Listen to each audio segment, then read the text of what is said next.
أعوذ بالله من الشيطان الرجيم.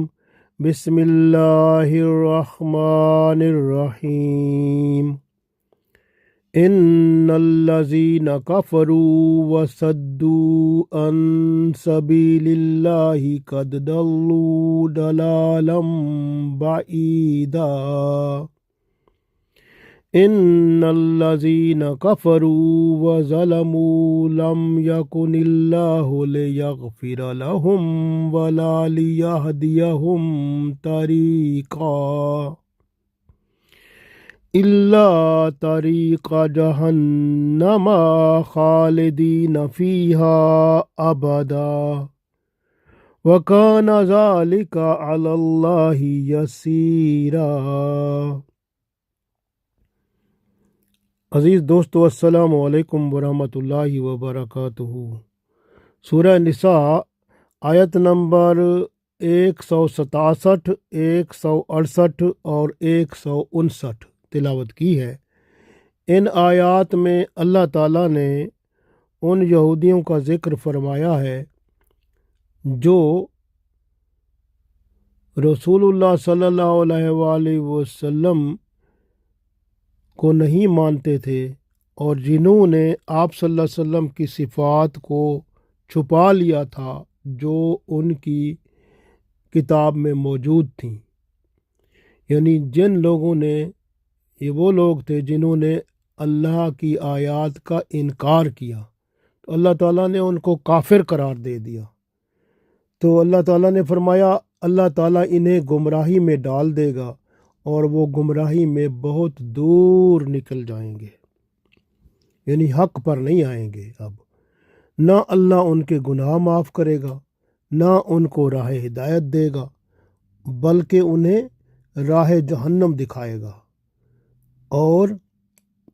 ان کے لیے پھر جہنم میں عذاب موجود ہے۔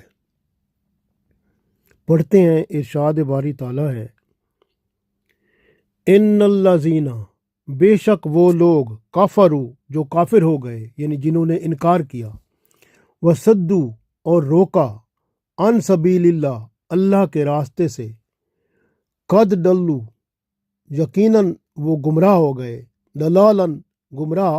بعیدہ، بہت دور کے، یعنی وہ بہت دور کی گمراہی میں پڑ گئے۔ ان الذین کفروا، بے شک وہ لوگ جو کافر ہوئے، وظلموا، اور انہوں نے ظلم کیا، لم یکن اللہ، نہیں ہے کہ اللہ، لیغفر لہم، کہ اللہ انہیں بخش دے، یعنی اللہ انہیں نہیں بخشے گا، یعنی ان کے گناہ اللہ نہیں بخشے گا، ولا لیہدیہم، اور نہ اللہ انہیں ہدایت دے گا،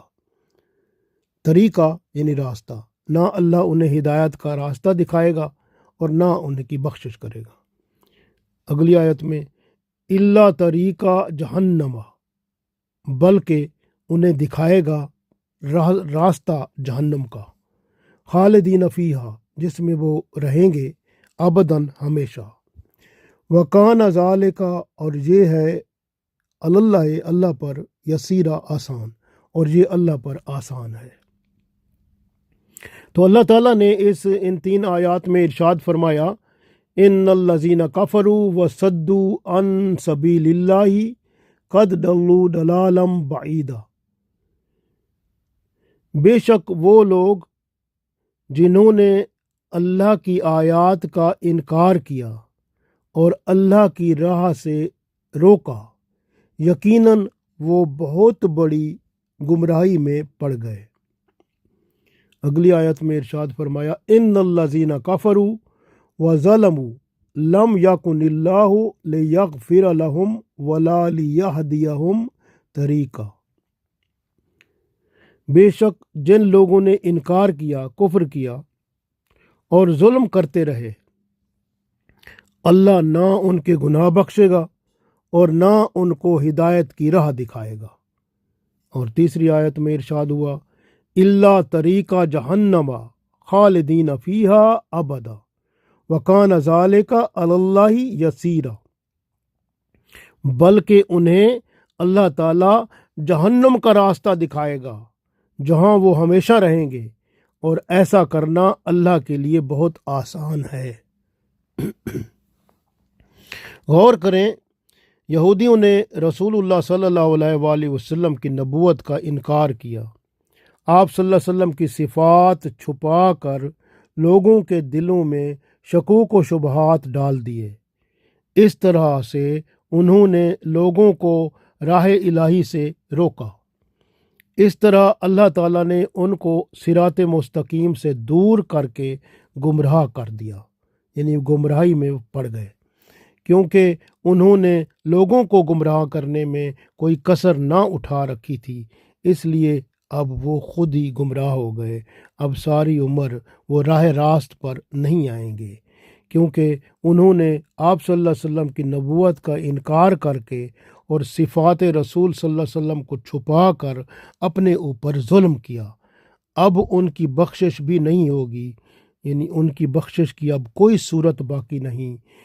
ان کے لیے ہدایت کا بھی کوئی راستہ نہیں بچا ہوا، بلکہ اللہ نے ان کے لیے جہنم کا راستہ کھول دیا ہے جہاں پر وہ ہمیشہ رہیں گے، اور یہ اللہ کے لیے بہت آسان ہے۔ آپ دیکھیں کہ جو لوگ اللہ تعالیٰ کی آیات کا انکار کرتے ہیں اور لوگوں کو اللہ کی راہ سے روکتے ہیں، تو یہ لوگ کبھی راستہ نہیں پا سکتے، یہ گمراہی ہوتے ہیں اور گمراہی میں بہت دور چلے جاتے ہیں۔ اس میں یہودی، عیسائی، مشرک، منافق یہ سب شامل ہیں، اور اس میں جو بھی شخص جو اللہ کی راہ سے روکتا ہے وہ اللہ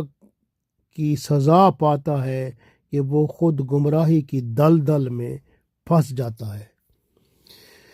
اور یہ یہودی جو تھے یہ رسول اللہ صلی اللہ علیہ وسلم پر ایمان ہی نہیں لاتے تھے، لوگوں کو بھی روکا کرتے تھے، اور صفات رسول صلی اللہ علیہ وسلم جو ان کی کتاب میں تھی تو اس کو تبدیل کر دیا انہوں نے، وہ حرف تبدیل کر دیے، تو اس طرح سے وہ معنی تبدیل ہو گئے۔ تو اس طرح سے انہوں نے جو لوگ رسول اللہ صلی اللہ علیہ وسلم کے پاس آتے تھے تو ان کو مختلف طرح سے یہ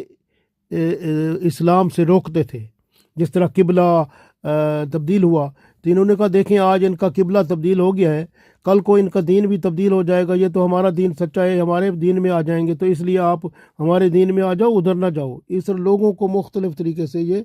وہ، اور اس طرح رسول اللہ صلی اللہ علیہ وسلم کے بارے میں کہتے تھے کہ وہ تو جو ہے نا ہماری کتاب میں لکھا ہوا ہے وہ تو بڑے اونچے قد والے ہوں گے، یا تو چھوٹے قد کے ہیں، تو وہ کہتے تھے جبکہ رسول اللہ صلی اللہ علیہ وسلم کے بارے میں ان کی کتاب میں لکھا ہوا تھا کہ درمیانے قد کے ہوں گے۔ تو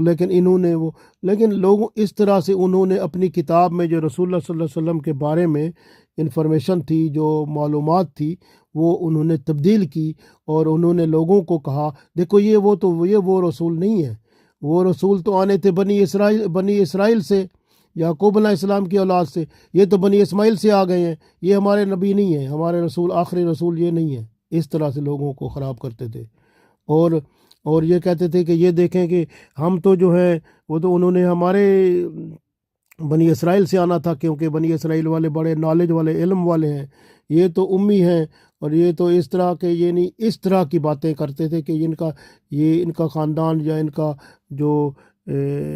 قبیلہ ہے وہ اتنا علمی خاندان نہیں ہے، ہم تو علمی والے ہیں، تو انہوں نے آخری نبی جو ہیں وہ ادھر سے آنے تھے۔ اس طرح لوگوں کو یہ خراب کرتے تھے، یعنی مسلمانوں کو ہٹا کر دین اسلام سے ہٹانے کی کوشش پوری کرتے تھے۔ راہ حق سے رکاوٹ ڈالنا اپنے آپ کو گمراہی میں ڈالنا ہے۔ موت پھر ایمان پر نہیں ہوتی، آگ میں جانا پڑتا ہے۔ خود بھی راہ الہی سے رکے رہے اور دوسروں کو بھی روکتے رہے، راہ حق سے بھٹک گئے، گمراہی میں یہ بہت دور نکل گئے، ہدایت حق سے خود بھی محروم ہوئے اور دوسروں کو بھی محروم کیا۔ تو دوسرا انہوں نے دیکھیں کہ اگلی آیت میں 168 میں ارشاد فرمایا اللہ تعالیٰ نے، یہ وہ لوگ ہیں جنہوں نے اللہ کی آیات کا بھی انکار کیا اور گناہوں میں مبتلا ہو کر دوسروں پر بھی ظلم کرتے رہے۔ یعنی یہ جو ہے دوسروں پر ظلم کیا تھا، پہلے تو انہوں نے اپنے اوپر ظلم کیا کہ اللہ کے رسول صلی اللہ علیہ وسلم کی صفات کو جو تورات میں تھیں ان کو چھپایا، ان کو نہ ظاہر کیا، اور یہی بات عیسائیوں نے بھی کی کہ انجیل میں جو ان کی آپ صلی اللہ علیہ وسلم کی صفات تھی انہوں نے بھی چھپایا، تو اس لیے انہوں نے ظاہر نہ کیا اور لوگوں کو بھی اسلام سے دور کیا، لوگوں کو روکا اسلام سے، تورات میں بھی تحریف کی، حرف بدل دیے، یعنی جس سے معنی بدل گئے، اس طرح سے یہ کہتے تھے موسیٰ علیہ السلام کی شریعت منسوخ نہیں ہوگی اور نہ قیامت تک منسوخ ہوگی، اور یہ رسالت جو ہے وہ تو اب داؤد علیہ السلام، ہارون علیہ السلام کی اولاد میں ہے، یہ بنی اسماعیل میں نہیں ہے۔ استغفر اللہ، ایسی باتیں لوگوں کو کہتے تھے، اس طرح لوگوں کو وہ ورغلاتے تھے۔ تو آپ دیکھیں کہ قرآن پاک کی سورہ انعام میں دیکھیں تو اللہ تعالیٰ نے ارشاد فرمایا اس سے بڑھ کر ظالم کون ہوگا جو اللہ کی آیات کو جھٹلائے اور اس سے منہ پھیرے۔ تو یہ جو منہ پھیرنے والے ہیں، پھر اللہ تعالیٰ نے بتایا کہ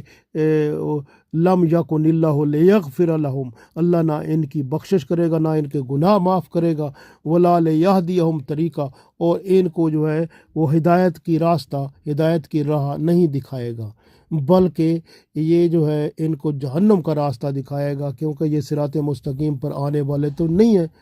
پھر اگلی آیت میں اللہ طریقہ جہنم خالدین فیہا ابدا، تو اللہ تعالیٰ نے پھر ان کو وہ جہنم کا طریقہ دکھا کر جہنم میں ہمیشہ کے لیے ادھر بھیج دے گا، تو یہ ان کی سزا ہوگی، یہ دوزخ میں چلے جائیں گے، مرنے سے پہلے توبہ بھی نصیب نہیں ہوگی، نہ اسلام میں آئیں گے، کیونکہ ان کو اللہ تعالیٰ نے گمراہی کی وجہ سے ان کو بھی گمراہی میں ہی دنیا سے رخصت کرانا ہے، تو سیدھا جہنم میں جائیں گے، وہاں ہمیشہ رہیں گے، کیونکہ یہ مرتے وقت کفر پر جو قائم تھے، اس وجہ سے مسلسل آپ غور کریں، مسلسل کفر کرنے والا جو ہوتا ہے نا، جو توبہ استغفار نہیں کرتا، اسلام پر نہیں آتا، اور ظلم اسی کو کہتے ہیں کہ اپنے اوپر ظلم کرنے کا مطلب ہے کہ اپنے آپ کو کفر میں رکھنا اور گناہوں سے اپنے آپ کو ملیا میٹ کرتے جانا، یعنی پھر گناہوں سے جب آپ دیکھیں کہ رسول اللہ صلی اللہ علیہ وسلم نے فرمایا جب ایک بندے کے دل پر گناہ اس پہ آتا ہے تو ایک دھبا بن جاتا ہے، تو یہ تو جو کفر میں چلا جاتا ہے تو اس کا تو سارا دل گناہ وہ سیاہ ہو جاتا ہے، تو سیاہ دل وہ ہوتا ہے جس کو پھر توبہ ہی نصیب نہیں ہوتی، نہ اسلام میں آنا نصیب ہوتا ہے، پھر وہ کفر میں ہی دنیا سے رخصت ہوتا ہے۔ اور بعض منافق بھی ایسے ہیں تو ان کی عاقبت کافروں سے بھی بدتر ہے، اس لیے یاد رکھیں یہودیوں کی تمام تدبیریں اسلام کی راہ میں رکاوٹ ڈالنے والی اللہ نے ناکام بنا دیں اور رسول اللہ صلی اللہ علیہ وسلم کے نام کو اور کام کو دنیا میں پھیلا دیا۔ انہوں نے ایڑی چوٹی کا زور لگایا اور اب بھی لگا رہے ہیں۔ اب اسلام کا نظام بہت جلد آنے والا ہے، پھر اللہ تبدیلی لائے گا اور ان کی چالیں پھر ناکام ہو جائیں گی، تو اللہ اور اس کے رسول صلی اللہ علیہ وسلم کا دین ہر لحاظ سے بلند ترین ہوتا جائے گا انشاءاللہ تعالی۔ اللہ تعالی ہمیں دین کی خدمت کر کے دنیا اور آخرت میں کامیاب و کامران فرمائے، آمین۔